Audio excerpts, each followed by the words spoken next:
Hey, so I wanted to make something very clear is Black Lives fucking matter, and there obviously been a lot of protests in light of the murder of George Floyd and Breonna Taylor and so many others. And I wanted to be clear about where I stand and clear that I stand in full support of the Black Lives Matter movement. And I will be linking resources below, as many as I can find, petitions to sign, places to donate if you're able, educational resources that I also will be using because I have not done enough, and there's no excuse for that, and that's changing. And yeah, I have a moment to film this right now. I don't know when this is actually going to be on my channel. My filming and editing has just been so erratic, but I wanted to make sure that whenever I can put this on there in my next video, that this goes on there, and I will continue to link resources and make this very clear and keep talking about this. Yeah. Okay, it's Emily, and I'm finally going to be filming my May wrap-up. I meant to do a mid-month wrap-up because I've read enough in May that I really need to split this into 2 videos. So I'm still going to split it into 2 videos just so that they're not freakishly long. So I read 13 things in the month of May, and so I definitely don't want to talk about all 13 in one video. So I'll talk about the first 7 in this video, and then I'll separately film something about the last 6 things I read, and that way those videos aren't too long. Anyway, so this is going to be the first one, or the first 7 things that I read in the month of May. And the first thing I read was The Silent Patient by Alex Michaelides. It feels like I read this so long ago. How was this at the beginning of May? Anyway, so this follows a woman who shot her husband and then stopped speaking. And she is in a psychiatric facility, and it also follows one of the doctors there, a psychiatrist there, or a psychotherapist there, and his relationship with this woman and him trying to get her to talk, kind of describe what went on and why she killed her husband. And you kind of find out more about his past and more about her past and kind of, you know, what's going on there. And this one was a lot of fun. I really enjoyed this. I listened to this on audio, on Scribd, and I really enjoyed the narrators. I think they were really, really good. And yeah, this was a really fun, compelling listen. I did really enjoy that there clearly was a lot of research done about psychology, psychotherapy, and that was incredibly interesting and unique in this thriller. I think it was definitely well written, and again, just super compelling and intriguing. The twist wasn't that surprising necessarily to me, I think, but I still really, really liked the way that it was done. And yeah, I don't know, this one was pretty cool. I think this is, again, going to be a theme with a lot of thrillers, so I'm probably not going to think about it too much. Like, it was a fun listen. I'm glad that I read it, but I probably am not going to feel compelled to have a physical copy on my shelf. Might never reread it or re-listen to it. I know, for me, thrillers are just much better in the moment than they are kind of something that I think about long term as a story, but would definitely recommend. So the next thing I read, I wanted to kind of delve a little bit into Regency romance. So I listened to The Duchess Deal by Tessa Dare. Feel good? So I listened to The Duchess Deal by Tessa Dare. This one was amazing. So I was laughing the entire time. I really loved this one. So this follows Emma, and she walks into this duke's, house one day, and she's dressed in the wedding gown. So she's a seamstress. She was working on a wedding gown for the woman that this guy was going to marry, and the wedding was called off. She didn't want to marry him anymore. And so Emma, the seamstress who was working on the wedding dress, goes to see him, and it's like, I still need to get paid for the dress that I made. And he ends up, for reasons, he needs to marry and needs an heir. Well, he needs an heir, ergo he needs to marry. And so she also kind of has reasons why she might want to kind of take a deal with him where basically they're to marry, make an heir, and then don't really need to have much to do with each other after that. And so they both kind of have reasons for wanting to engage in this kind of deal, and it's kind of their love story. And I thoroughly enjoyed it. I love Emma. I thought she was great. And I think just the banter in this one was just so laugh out loud funny. I also definitely adored the group of women that Emma is friends with, and that the rest of this series, so it's a series of novels that kind of follow these different women in their own stories. So they're companion novels, but you can kind of read them in any order. I really loved that group that Emma hung out with. The narrator was fantastic too. I really enjoyed the narrator.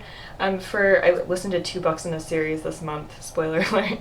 I really loved the narrator a lot. So the next book that I listened to, I wanted another thriller, and so I listened to The Death of Mrs. Westerway by Ruth Ware. And Imogen Church narrates both this one and Turn of the Key is another one that I listened to. She narrates quite a few of Ruth Ware's books, and I love her. She's one of my favorite narrators.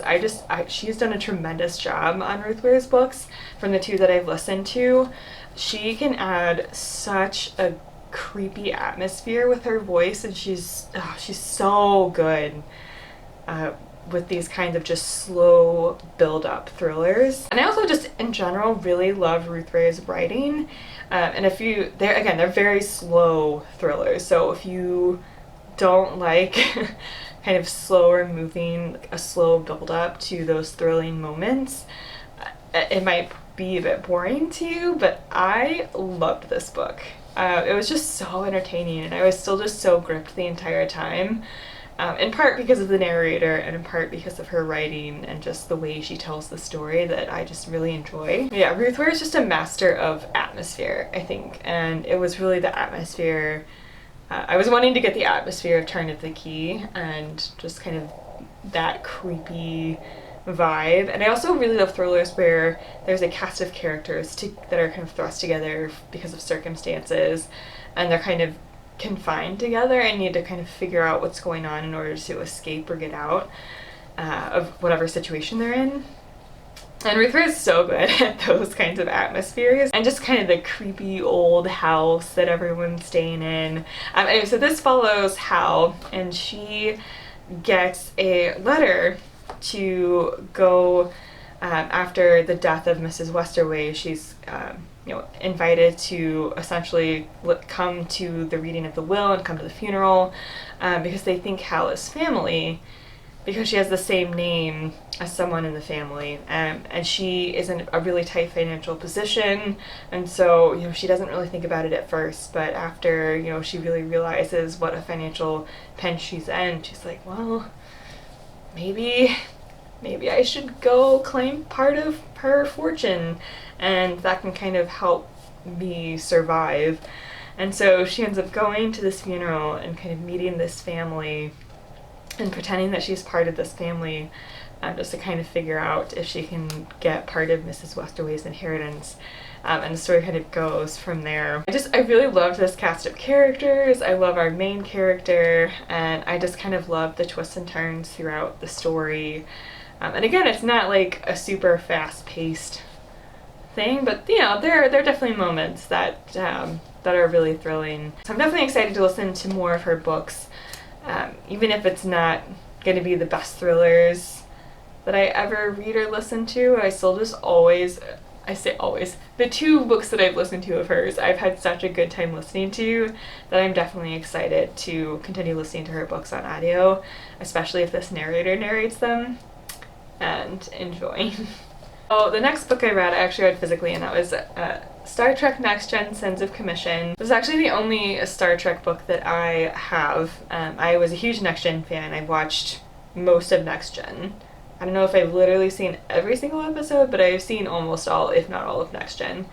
And this one was a ton of fun. So this follows there are kind of like 2 things going on at one time. The main thing going on is that there's a ship, like a cruise or entertainment ship that's, or I guess a tour ship that, is kind of entertainment based, and you kind of go around to different star systems, and they're in the neighborhood that the Enterprise is in, and you know, this species that they're dealing with are highly empathic and can kind of affect the emotions of people around them. And for reasons, they need to kind of transfer onto the Enterprise, or transfer some of these creatures onto the Enterprise, and one of them ends up dying, and they're starting to investigate and figure out that, you know, it was probably more sinister than they at first thought, and they're trying to figure out what's going on. They're also, the reason they're in that area is because there's a planet that is facing environmental destruction, and they're trying their best to help the scientists on that planet figure out what to do. And so, yeah, this one definitely felt like being in an episode of Next Gen. I think the characters really rang true from what I remember from watching the show. The humor was just as cheesy as it is on the show, and it's that same kind of humor and the same kind of just silly scenarios, and, you know, the way they deal with technology, and it was just so much fun. It was so much fun. So I'm definitely gonna be reading more Star Trek in the future, and just kind of exploring which authors I like who write Star Trek books. And yeah, but it definitely felt like watching an episode, or being in an episode of Next Gen, which is really all I was looking for. I was just looking for just like a cheesy, fantastic time with some characters that I absolutely love, and that's exactly what I got. So I was not disappointed, for sure.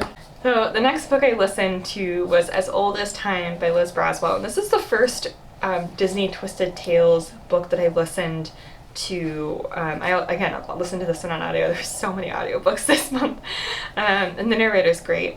And this one is the Beauty and the Beast retelling.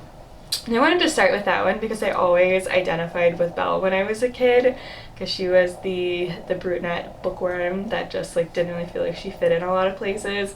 So I definitely loved Belle as a kid, and I just really identified with her. And so I really wanted to start with the Beauty and the Beast one. So this one starts out just kind of mixing the beginning of Beauty and the Beast, but also kind of switching back in time to follow Belle's father and how he met her mother and kind of their love story. So it starts out kind of switching between those two timelines, and then, you know, you eventually kind of get to the point where, you know, Belle is now in the castle and, you know, sets her father free, or asked to be taken in place of her father. You know, gets to kind of know the creatures in the castle, and you're finding out more and more about her mother, who is an enchantress. And the twist in this one is that Belle's mother, the enchantress, is the one that actually enchanted the beast and put the spell on him and the other creatures in the castle, or the other people in the castle. And so you're finding out a lot more about the town that the beast you know, lived in, kind of his family ruled. You find out a lot more about the town that Belle lived in, and kind of the relationship between those two, and the way that people who had magic were treated in that kingdom and in that town. So that was pretty interesting. This book was actually a lot darker than I thought it would be. I guess it's not like terribly surprising, because some of the actual classic texts for some of the Disney stories and some of the fairy tales that I grew up with are actually pretty dark. And but yeah, this book was actually a little bit darker than I was expecting it to be for whatever reason. It's a very simple, easy to follow writing style. I actually like some of the changes and that were made kind of to integrate Belle's mother being the enchantress into the story. I definitely actually really enjoyed just kind of the way the story, just like what happened, and it was, I just think, really fun. It was just fun to follow, and I really think that it was kind of true to Belle's character and to some of the other characters. I definitely thought it was interesting. I don't really feel like I'm gonna ever need to, I don't really think I'll ever feel the need to own this story physically or reread it or kind of acquire a lot of the books in this series. I mean, maybe I'll give a listen to some of the other books in this series. So the next one that I listened to was Well Met by Jen DeLuca. I adored this book a lot more than I thought I would. Actually, I really thought I would enjoy this book. I just wasn't necessarily sure that I would enjoy this book right now. So I put a hold on a library. You know, it had quite a bit of a wait because it's like a relatively recent release, and it's pretty popular. So there's quite a bit of a wait, and I thought that by the time it came available on Libby, I would be in the mood for a romance of like this kind of like not necessarily an old Regency romance, but like a contemporary, like I could see myself in this kind of romance. I didn't necessarily think I'd be in the mood for a contemporary romance, just reasons. And so when it came available on Libby, I was like, oh, I don't know, am I gonna be able to handle a romance right now? Like, am I gonna be in the mood for this? But I decided to just listen to it anyway. It's also kind of funny because the main character's name is Emily, so that was interesting. And I could definitely relate, aside from the name. There were definitely a lot of things about her character and about her fears and like the way she thought about relationships that I could relate to. So yeah, it was definitely interesting. But I absolutely love this book. I loved the main character. I loved a lot of the side characters. I even love the Ren Fair setting a lot. And I haven't been up to a Ren Fair in a long time, but I really loved the Ren Fair setting. Just love this town and just the cast of people that she was around. And I'm really, really excited to follow the next books in this series that are going to follow the love story of some of those other characters. This was just a delight. Like, it was a pure delight.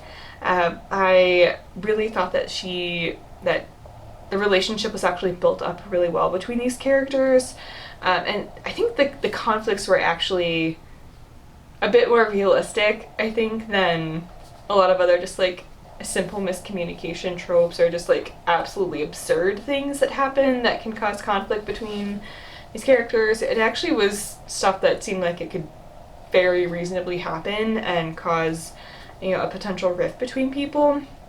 And so I appreciated that it just kind of followed a more realistic arc. I also appreciated that she really, so Emily in this book is 25-ish area, and she really actually felt like a 25-year-old. Like she actually acted her age.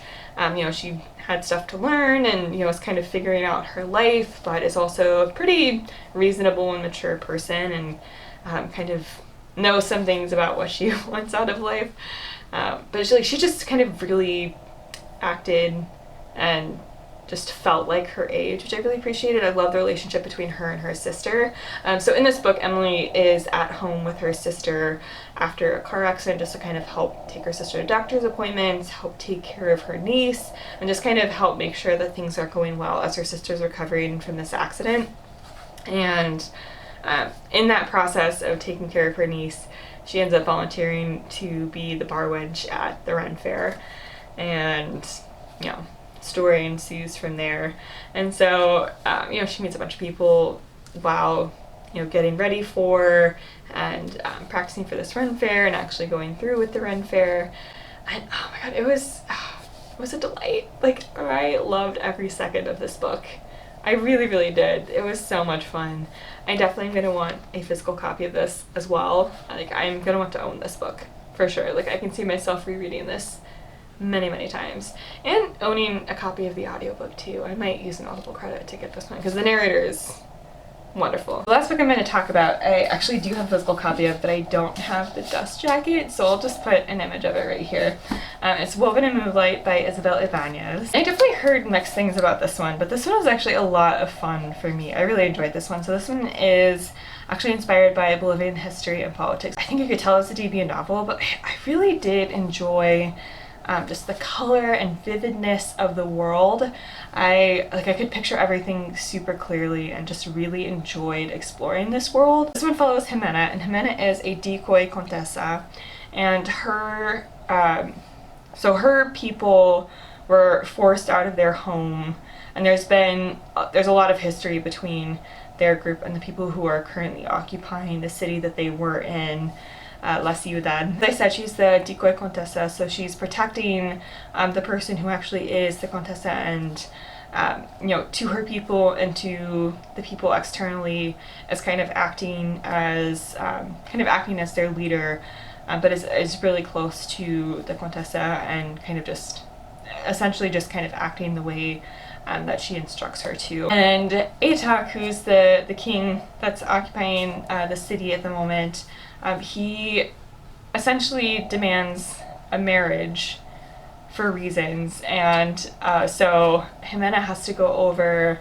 and kind of figure out what's going on. She's set to marry the king of the people who have forced her group out of her home. So she's there kind of figuring out what preparations are going on for the wedding. There's also something that she's looking for in the city that's going to help her people.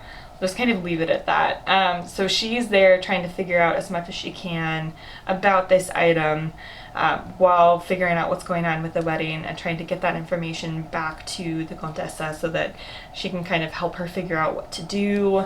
And one of the cool things is that she can weave things from moonlight, which I actually really enjoyed the magic in this book. I just thought it was so whimsical and fun, and I really liked the way it developed throughout the story.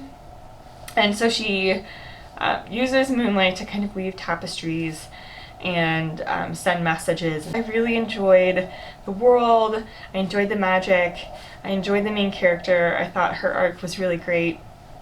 I like some of the side characters as well, and I think there were some characters that could have been more developed. I think Atok could have been more developed. I think there were definitely some side characters I think that could have benefited from a little bit more development. And I also think the romance, I mean, it's really difficult for me to enjoy romance in fantasy, to be honest. I just think it happens way too quickly, and it's kind of way too shallow of a plot line to really get me behind the romance. And the romance in here wasn't bad. It wasn't great for me, but you know, it was fine. It didn't detract from the story to me, and it didn't really add much to the story for me, but you know. So those are the 7 ones that I'm going to talk about in this video that I read in kind of the first half-ish of the month. And so I'm also going to film one about what I read in the last half of the month. So be sure to subscribe so that you don't miss that video and future bookish videos. I'll be sure to link my Twitter and Instagram down below. That's where I like to chat. And I'll see you in the next one. Bye.